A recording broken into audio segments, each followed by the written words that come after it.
to prove that that was true the first time, it would be true again the second time. And of course, Griffin believes that he thrives and will continue to thrive on being underestimated. Jones lands a solid left hook to start the fight. Let me tell you, that first left hook hurt Griffin. And so does the second one. And Mercanti calls it a knockdown, saying that only the ropes kept Griffin up. It's very apparent that Jones is coming out stronger this time. We didn't see this from him for many rounds in the first fight.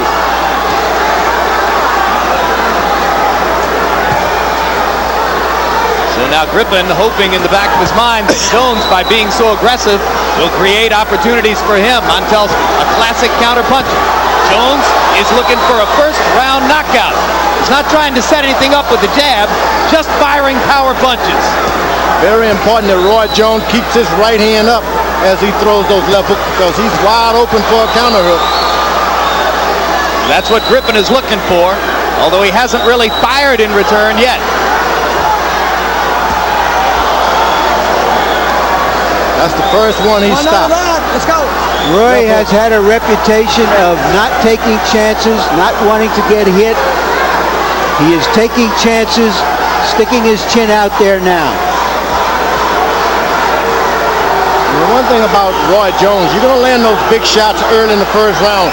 Go back to the body to make sure that this guy is not able to get his second win on you later on.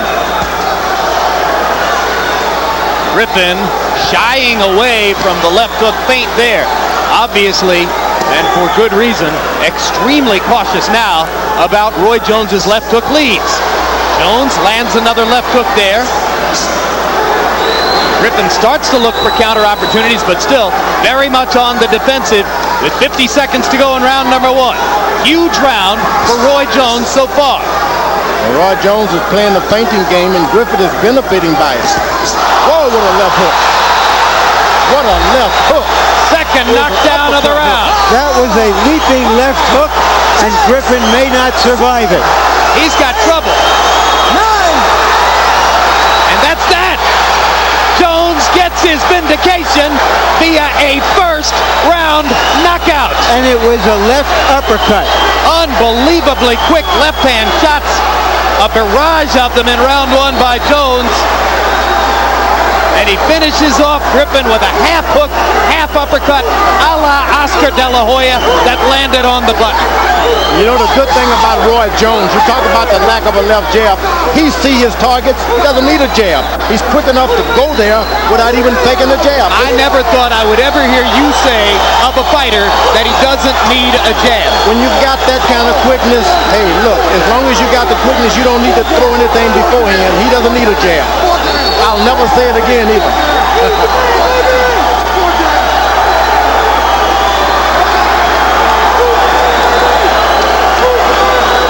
This is well deserving. No one has done that to Griffin before. This is several months of anger and frustration being vented all at once in public by Roy Jones. He couldn't have written for himself a more satisfying fight script than this one. Well, this is what a champion does. There have been a few occasions in boxing history when champions have lost their titles on disqualifications and have come back to regain the title, to assert their championship caliber, and that's exactly what Roy Jones did tonight. This reminds you of Joe Louis's revenge against Max Malek because of the emotion that Roy brought to it. Yeah, this was the most important fight of Roy Jones' life. In his mind now, this will wipe out what happened last March. And I think in the minds of most boxing fans as well. I agree. I can't remember the last fight.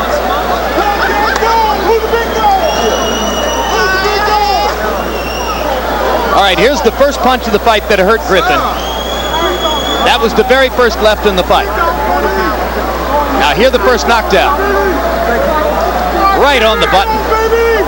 It's about not recovering. And he put the left glove down on the canvas, so Mercanti didn't need to use the rule regarding the ropes. He had a knockdown on the basis of the fact that Griffin puts this left glove right on the canvas, right there. Wise decision by Arthur McKinney. And a good call. Not many referees would have had that kind of courage, you know. But he properly spotted that Griffin put his glove on the canvas. Could have ruled it a knockdown on the basis of the ring ropes holding Griffin up, too. Mistake by Griffin to try and punch with a true puncher. End of fight here. There was that leaping left uppercut. Yes, sir. Who's the man? Who's the man? Another look at the punch that finished it. He landed that flush, and you saw Montel trying desperately to get up, but he just couldn't get his legs underneath. Oh, no, that hook, the uppercut bent his neck backwards, down the spine. You don't want to get up from those shots. Come back another day. No longer unbeaten Montel Griffin, with shocking suddenness and with shocking ease, Roy Jones gets his revenge, and he fainted there, and Griffin left himself open for the punch. You know, it's strange that Roy Jones would have that kind of power at that weight class. This guy's capable of being a good heavyweight. So you don't think that he's completely off his rocker when he talks about fighting the Holyfields and Moores of the world? No, you pack on that kind of weight and keep your quickness and power, he can go up. How high would he have to go? 205, 210? If he can get to be 200 pounds, that's all he needs just to establish himself as I am a big man. The rest he has. At 200 pounds, would he ever be a threat to be heavyweight champion of the world? Great threat, because he's fast. Hey, when you've got speed, the other things, they just come to you. And so you think the punching power would go up with him as well? No doubt about it, because you get the right conditioner, you get you in the proper shape, you get the proper sparring, he can do it. I was shocked that he could do that to this guy who's fought guys 180 and 185 pounds throughout his career, Griffin has. What about trying to take punches from punchers like Moore and Holyfield? I'd like to see one of those guys try and hit Roy Jones. I don't think it can happen. Now you see me, now you don't. Might not be able to find him. All right, let's go to ring announcer Michael Buffer for the particulars. Ladies and gentlemen, referee Arthur Mercanti calls a halt to the bout at 2 minutes and 31 seconds of round number 1 following knockdown number 2. The winner, now a 4-time world champion, and once again the WBC heavyweight champion of the world, Roy Jones Jr.